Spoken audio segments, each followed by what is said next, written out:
الحمد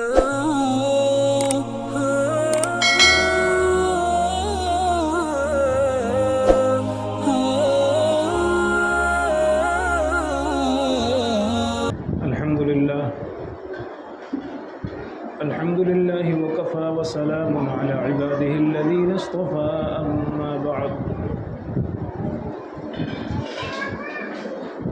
قال الله تبارك وتعالى في القرآن المجيد والفرقان الحميد أعوذ بالله من الشيطان الرجيم بسم الله الرحمن الرحيم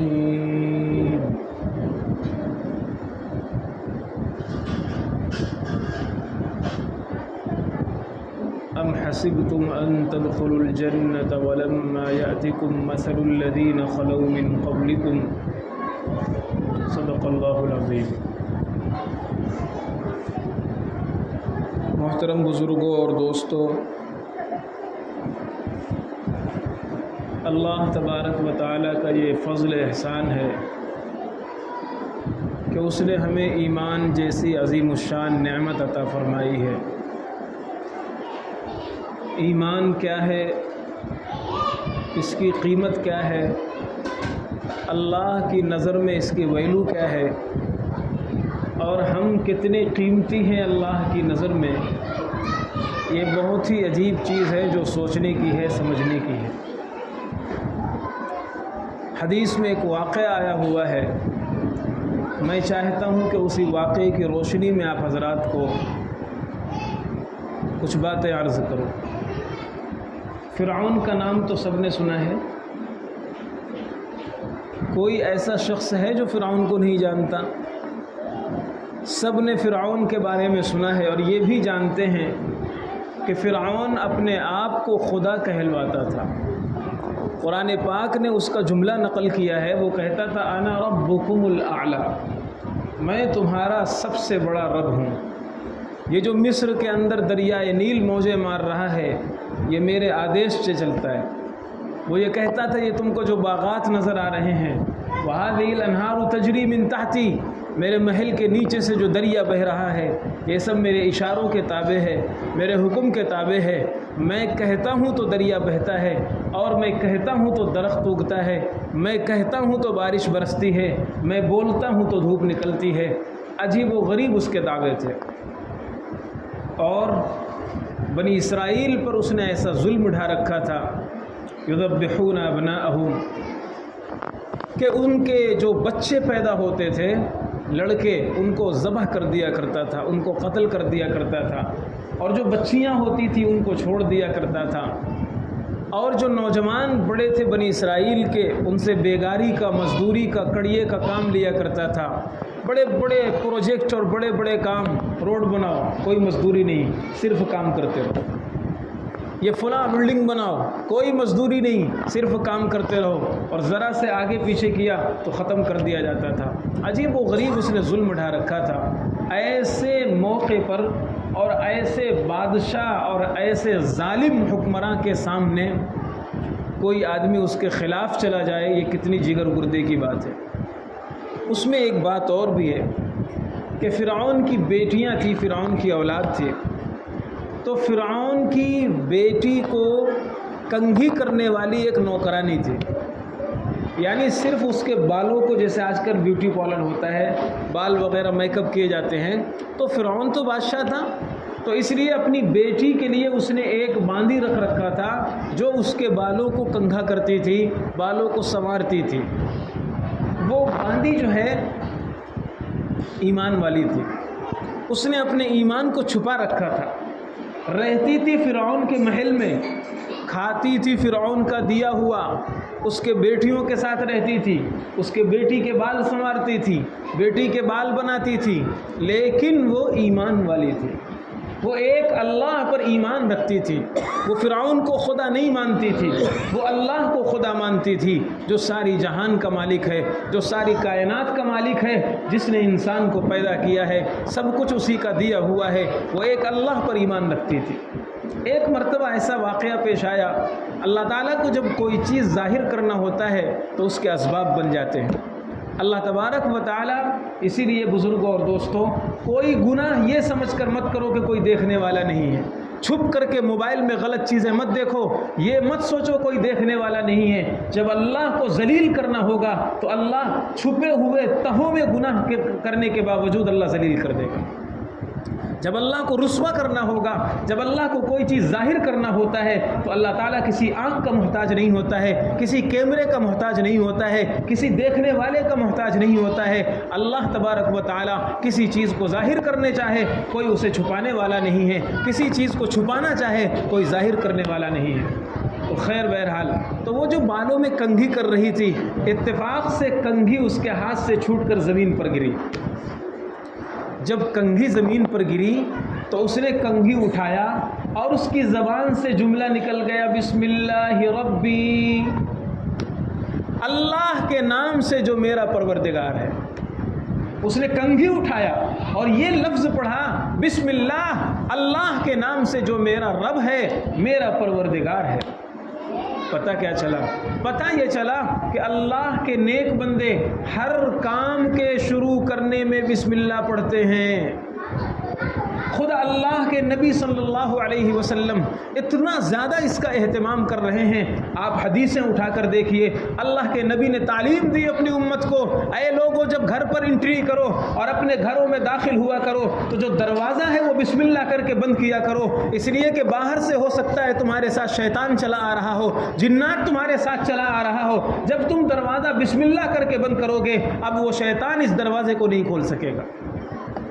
اللہ کے پیغمبر نے فرمایا کھانا تم بسم اللہ پڑھ کے کھایا کرو، اس لیے کہ اگر کھانا بسم اللہ پڑھ کر نہیں کھایا جاتا شیطان کھانے میں شریک ہوتا ہے۔ اور یہاں میں ایک بات عرض کرتا ہوں، شیطان کہاں رہتا ہے؟ مسجد میں؟ شیطان کہاں رہتا ہے؟ پاک اور صاف ستھری جگہوں میں نہیں۔ شیطان کے بارے میں ابو داؤد شریف کے اندر ایک حدیث لکھی ہوئی ہے، باتھ روم اور ٹوائلٹ کے بارے میں آپ نے فرمایا، ان هذه الحشوش لمحتضرۃ، یہ جو باتھ روم ہے، بیت الخلاء ہے، ٹوائلٹ کی جگہ ہے، یہ شیطان کے گھر ہیں، یہ شیاطین کے گھر ہیں، شیطان یہاں رہتے ہیں۔ تو شیطان گندگیوں میں رہتا ہے، گندا رہتا ہے، غلاظتوں میں رہتا ہے۔ اور آپ یہ بتائیے جب ہم بسم اللہ پڑھ کر نہیں کھائیں گے تو کیا شیطان ہاتھ دھل کے ہمارے ساتھ کھائے گا؟ وہ سوچے گا یار بڑے نمازی ہیں، امام صاحب ہیں اور فلاں صاحب ہیں، فلاں صاحب ہے، چلو ان کے ساتھ ہاتھ دھل کر کے فریش ہو کر کے کھانا کھاتے ہیں۔ شیطان ہاتھ دھل کے کھانا کھائے گا؟ شیطان ہاتھ دھل کے کھانا نہیں کھائے گا، شاور لے کے کھانا نہیں کھائے گا، نہا کر کے آپ کے ساتھ کھانا نہیں کھائے گا، انہی گندگیوں اور غلاظتوں کے ساتھ آپ کے ساتھ شریک ہوگا اور آپ کے لقمے میں شریک ہوگا، آپ کے کھانے میں شریک ہوگا۔ اور جب وہ گندگیاں کھانے میں ملیں گی اور وہی کھانا ہم کھا رہے ہوں گے، وہی کھانا ہمارے بچے کھا رہے ہیں، وہی کھانا ہمارے پیٹ میں جا رہا ہے، پھر ہم کہتے ہیں فوڈ پوائزن کیسے ہو گیا؟ کھانا تو فریش تھا، دھلا بھی صحیح گیا تھا، صاف ستھرا بھی تھا، یہ فوڈ پوائزن کہاں سے ہو رہا ہے؟ یہ انفیکشن کہاں سے ہو رہا ہے؟ رپورٹیں نارمل کیسے آ رہی ہیں؟ بچے کھانا کیوں چھوڑ رہے ہیں؟ پیٹ خراب کیوں ہو رہا ہے؟ اس کے پیچھے ایک کارن اور ایک ریزن یہ بھی ہے، ہماری آنکھیں نہیں دیکھتی، لیکن نبی پاک صلی اللہ علیہ وسلم نے اپنی امت کو بتلا دیا ہے کہ کھانے میں تمہارے ساتھ شیطان شریک ہوگا، اور شیطان شریک ہوگا تو اس کے برے اثرات بھی ہمارے اندر پیدا ہوں گے، برائیاں پیدا ہوں گی، بد اخلاقی پیدا ہوگی، اخلاق رذیلہ پیدا ہوں گے اور بیماریاں بھی پیدا ہوں گی۔ خیر، میں عرض یہ کر رہا تھا کہ کوئی کام کرو بسم اللہ پڑھ کر کرو، پانی پیو بسم اللہ پڑھ کر، ٹوپی لگاؤ بسم اللہ پڑھ کر، حتیٰ کہ نبی پاک صلی اللہ علیہ وسلم نے فرمایا تم وضو شروع کرو، جو وضو ایک عبادت ہے اس میں بھی بسم اللہ پڑھ لیا کرو، اس لیے کہ شیطان تمہارے وضو کو خراب کر دے گا۔ تم وضو کرنے بیٹھو گے، پانی ایسے چالو کر دیا جیسے پانی میں نہا رہے ہیں۔ کبھی کبھی ایسا کر لیا کرو کہ جتنا پانی ہم گرا رہے ہیں اگر اس کو جمع کر دیا جائے تو وہ ایک بالٹی پانی ہوگا، ایک آدمی کے نہانے کا پانی ہوگا۔ یعنی ہم لوگ وضو میں اتنا پانی بہا رہے ہیں، ایک آدمی ایک بندہ وضو میں اتنا پانی گرا رہا ہے کہ اگر اس کو جمع کیا جائے گا تو وہ ایک بالٹی پانی ہوگا۔ اور راجستھان کے علاقے میں، ایسے علاقوں میں جہاں بوند بوند کے لیے کئی کلومیٹر کا سفر کر کے لوگ جاتے ہیں، ان کے لیے یہ ایک بالٹی پانی بہت بڑی نعمت ہے۔ یا کبھی اگر سمجھ نہ ہو تو 2-3 دن پانی نہ آئے، پھر سمجھ میں آ جائے گا 1 بالٹی پانی کی قدر کیا ہوتی ہے، آدھی بالٹی پانی کی ویلو کیا ہوتی ہے۔ کچھ دنوں پہلے بمبئی کا حال یہی تھا، اب تو زمانہ ترقی کر رہا ہے اور بھی چیزیں سہولیات پیدا ہو رہی ہیں، ورنہ لوگ پانی کے لیے پھگے بھر بھر کر کے اور کلسی لے کر کے اور برتن لے کر کے کتنی دور تک پانی کے لیے لائن لگاتے تھے، پھر پانی گھروں میں لاتے تھے اور پھر وہ احتیاط سے استعمال کیا جاتا تھا۔ یہ اس لیے ہے کہ آج مسجد میں ٹنکی بھری ہوئی ہے، پانی بھرا ہوا ہے، آئے اور کھول کر کے بیٹھ گئے، باتیں کر رہے ہیں اور 2 منٹ تک ہاتھ ہی دھل رہا ہے، باتیں کر رہے ہیں اور پیر میں لگا دیا اور پانی گر رہا ہے۔ یہ نہیں سمجھ رہے ہیں کہ ہمارے ایک ایک بوند کا حساب اللہ تبارک و تعالیٰ کل قیامت کے میدان ملے گا۔ پوچھ لیا اللہ تعالیٰ نے، مسجد سب کا پیسہ اس میں لگتا تھا، پانی کا بل سب کے پیسوں سے بھرا جاتا تھا، اور پھر اکیلے تم نے اتنا پانی کیسے استعمال کر لیا؟ کیا جواب ہوگا ہمارا؟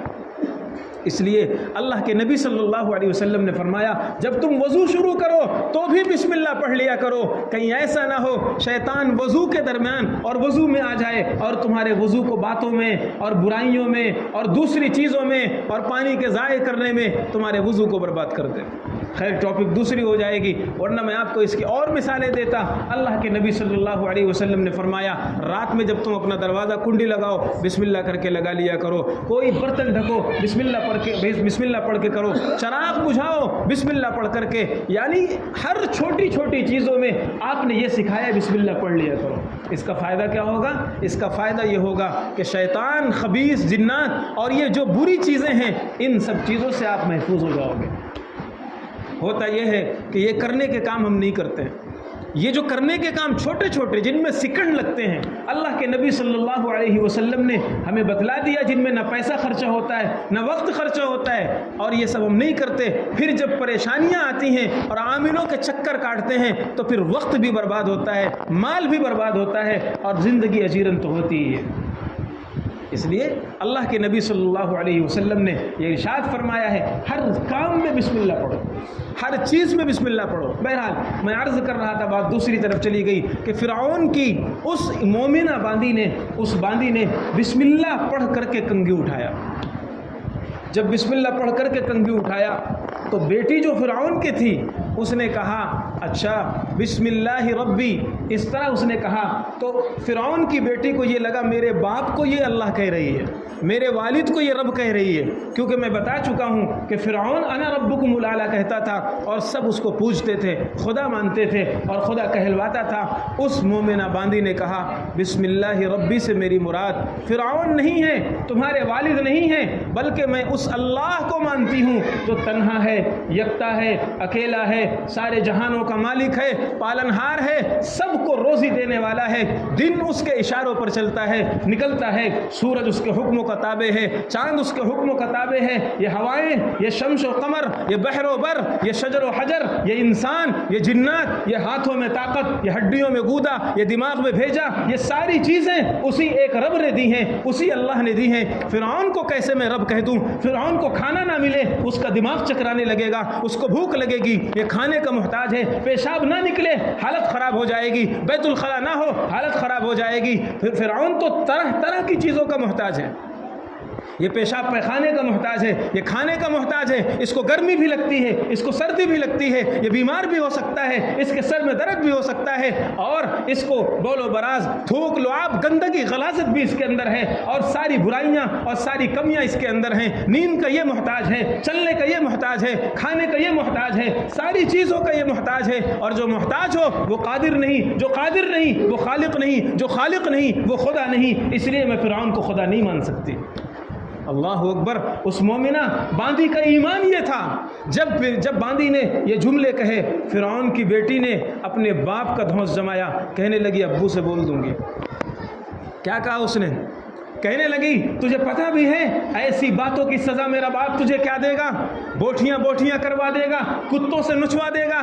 کہنے لگی، اس نے زبان حال سے کہا فَقْضِ مَا أَنْتَ قَاضٍ، بول دے اپنے باپ کو جو کرنا ہے کر لے، وہ جسم نوچ سکتا ہے، ہڈیاں گھلوا سکتا ہے، گوشت کے ٹکڑے کروا سکتا ہے، لیکن سینوں میں جو ایمان چمک رہا ہے اور اس سینے میں جو ایمان کی لو روشن ہے، کبھی اس ایمان کو فرعون کی خدائی بجھا نہیں سکتی۔ بہرحال بات آگے بڑھتی ہے۔ اللہ کے نبی صلی اللہ علیہ وسلم نے یہ حدیث بیان کی، مسند احمد کے اندر یہ روایت لکھی ہوئی ہے۔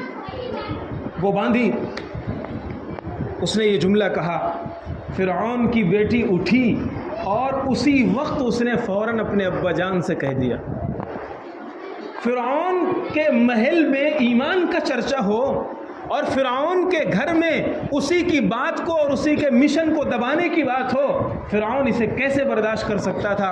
اس نے بلوایا اور اس نے کہا تجھے پتہ بھی ہے اس جملے کی سزا کیا ہو سکتی ہے؟ اس بات کی سزا کیا ہو سکتی ہے تجھے پتہ بھی ہے؟ اس نے کہا مجھے سب پتہ ہے، آپ جو چاہے کر لو، جو کرنا ہے کر لو، زیادہ سے زیادہ یہ جان ہی تو لے سکتے ہو اور تو کچھ نہیں کر سکتے، تمہیں جو کرنا ہے کر لو۔ اب یہ ایمان کبھی ڈگمگا نہیں سکتا اور کبھی اس کے اندر تزلزل نہیں پیدا ہو سکتا ہے۔ فرعون نے کہا تانبے کی ایک بڑی سی ڈیگ تیار کی جائے، لائی جائے۔ تانبے کی ڈیگ لائی گئی۔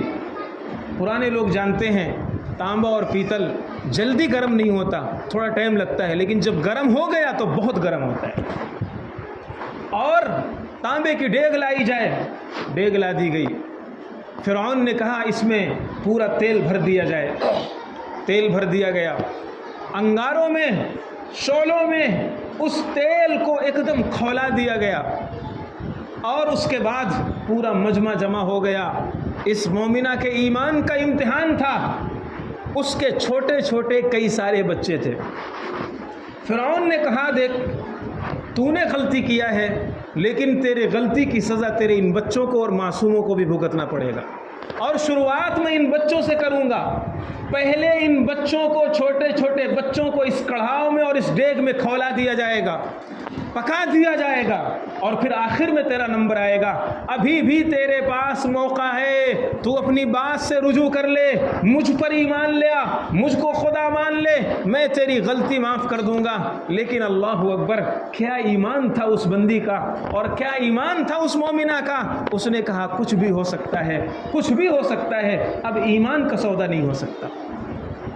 فرعون نے اس کے ایک بڑے بچے کو اٹھایا اور اسی ڈیگ میں ڈال دیا، اسی ڈیگ میں ڈلوا دیا۔ فرعون نے حکم دیا، کارندوں نے اٹھایا، پھینکوا دیا۔ سکنڈوں میں کڑکڑا کر کے اس کا گوشت بھن گیا اور ہڈیاں ایک دم بچ گئیں اور ہڈیاں جل گئیں، کوئلہ ہو گئیں۔ اس نے دوسرے بچے کو اٹھایا، دوسرے کو بھی ایسے کیا۔ کئی سارے بچوں کا ذکر حدیث میں آتا ہے، کئی سارے بچوں کے ساتھ یہی معاملہ ہوا۔ وہ مومنہ بندی صبر و استقامت کا پہاڑ بنی رہی۔ اس کی گود میں ایک دودھ پیتا بچہ تھا، چھوٹا سا بچہ تھا، جو شیر خوار بچہ تھا، دودھ پیتا بچہ تھا۔ فرعون نے کہا تجھے شرم نہیں آ رہی ہے؟ ابھی تھوڑی دیر میں تیرے اس دودھ پیتے بچے کو بھی کڑھاؤ میں ڈال دیا جائے گا۔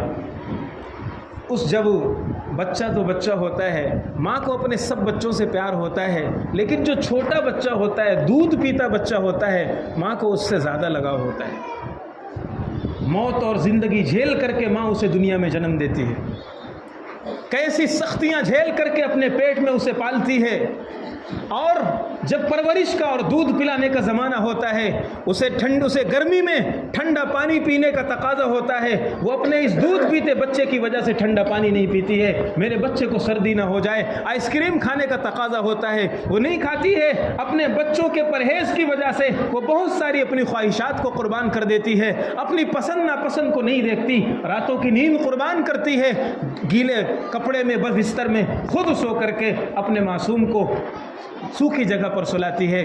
بچے سے بہت پیار ہوتا ہے۔ وہ اس موقع پر جب فرعون کے کارندے اس دودھ پیتے بچے کو کھینچنے کے لیے آئے تو اس کو تھوڑا سا ایمان ڈگمگانے لگا، تھوڑا سا اس کے دل میں یہ آیا کہ میں اپنی بات سے رجوع کر لوں اور بعد میں ایمان لے آؤں گی۔ لیکن جیسے ہی اس کے دل میں یہ خیال آیا، اللہ تبارک و تعالی جو ہر چیز پر قادر ہے، اس نے اس دودھ پیتے بچے کے اندر گویائی پیدا کی، بولنے کی صلاحیت پیدا کی، اور اس بچے نے اپنی ماں سے کہا ماں میرے سب بھائی آگ میں جل کر کے، تیل میں بھن کر کے یہ سب جنت پہنچ چکے ہیں، مجھے تو جنت جانے سے کیوں روکتی ہے؟ ماں مجھے جانے دے اور تو بھی میرے ساتھ آ جا، یہ دنیا میں دیکھنے کے لیے عذاب ہے، لیکن تھوڑی دیر کی یہ سختی سیدھے جنت تک پہنچا رہی ہے۔ اللہ تبارک و تعالیٰ نے اس مومنہ کا ایمان بچانے کے لیے اس بچے کے اندر گویائی پیدا کی، جیسے حضرت عیسیٰ علیہ السلام کی ماں پر جب زنا کا الزام لگا، یا اخت ہارون ما کان ابوک امرأ سوء وما کانت امک بغیہ، مریم تو نے یہ کیا کیا، کماری ہو کر غیر شادی شدہ ہو کر یہ گود میں بچہ کیسے آیا؟ حضرت عیسیٰ علیہ السلام گود میں تھے، بول پڑے، قال انی عبد اللہ آتانی الکتاب وجعلنی نبیا۔ او لوگو میری ماں پر الزام مت لگاؤ، میں اللہ کی نشانی بن کر اس دنیا میں آیا ہوں، اللہ تعالیٰ نے بغیر باپ کے مجھے پیدا کیا ہے۔ جیسے حضرت عیسیٰ علیہ السلام کو اللہ تعالیٰ نے بولنے کی صلاحیت دے دی دودھ پینے کے زمانے میں، ایسے آج یہ چھوٹا سا بچہ بول رہا ہے، چھوٹا سا بچہ بول رہا ہے اور کہتا ہے کہ ماں ایسا مت کرو۔ جب ماں نے اپنے بچے کی یہ بات سنی، ماں نے دیا اور اس کو بھی بھون دیا گیا اور پھر ماں کو بھی ڈال دیا گیا۔ اب جانتے ہیں جب پیاز جل جاتی ہے تو گھر میں بدبو پھیل جاتی ہے، ذرا سے گھر میں کھانا پکڑاؤ اور پیاز جل جائے، چاول جل جائے تو محسوس ہوتا ہے نا کہ کوئی چیز جل گئی ہے، اور جب اس کڑھاؤ میں انسان جلے تو اس کی بدبو کیسے ہوگی؟ پورا اس وقت کا جو علاقہ تھا، ایریا تھا، بدبو ہو گیا۔ جانتے ہیں اس دنیا کی بدبو کا اللہ نے کیا صلہ دیا اور کیا انعام دیا؟ شب معراج میں جب حضرت نبی پاک صلی اللہ علیہ وسلم جبریل کے ساتھ معراج کے سفر پر جاتے ہیں، ایک موقع پر انہیں عجیب و غریب قسم کی خوشبو محسوس ہوتی ہے، رائحۃ طیبہ۔ اللہ کے نبی صلی اللہ علیہ وسلم پوچھتے ہیں جبریل کیسی خوشبو ہے؟ جنت میں کوئی ہوا چلی ہے؟ یہ کیسی خوشبو آ رہی ہے؟ حضرت جبریل فرماتے ہیں یا رسول اللہ یہ فرعون کی اسی باندیوں کی ہڈیوں کی خوشبو ہے، اس کے بچوں کی ہڈیوں کی خوشبو ہے۔ دنیا میں ایمان کے لیے اللہ کے لیے بدبو بن کر کے یہ دنیا چھوڑی تھی، آج اللہ نے اس کا یہ صلہ دیا ہے۔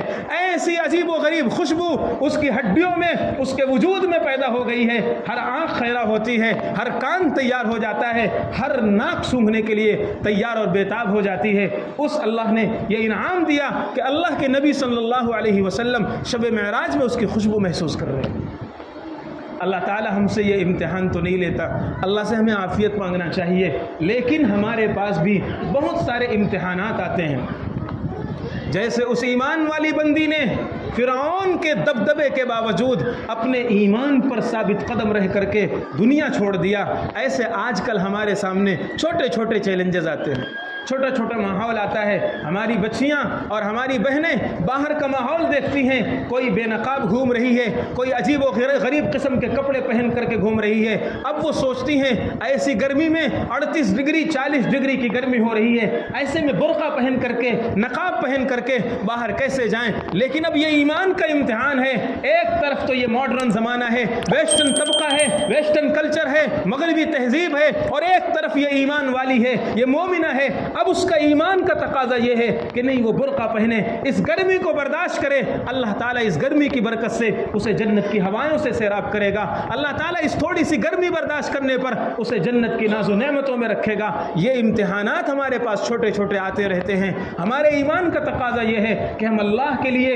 ان ایمان کے تقاضوں پر جم جائیں اور اپنے ایمان کو مومن ہونے کا ثبوت پیش کریں کہ ہاں اللہ آپ نے ہمیں ایمان دیا ہے، اس کا یہ تقاضا ہے۔ اس لیے بزرگوں اور دوستوں، میں عرض کر رہا تھا کہ اللہ نے ہمیں جو ایمان دیا ہے آپ سمجھیے اس کو، اس کا پاور کیا ہے، اس کی ویلو کیا ہے، اس کی اہمیت کیا ہے، اللہ کے یہاں اس کا مقام کیا ہے۔ اس لیے جو ایمانی تقاضے ہیں ہمیں ان پر عمل کرنا چاہیے۔ دعا ہے کہ اللہ تبارک و تعالی ہمیں عمل کی توفیق عطا فرمائے، اور یہ جو ایمان ہمارا کمزور بہت کمزور ہو گیا ہے، اللہ تعالیٰ اسے بہت پاورفل بنائے۔ وآخر دعوانا الحمدللہ رب العالمین۔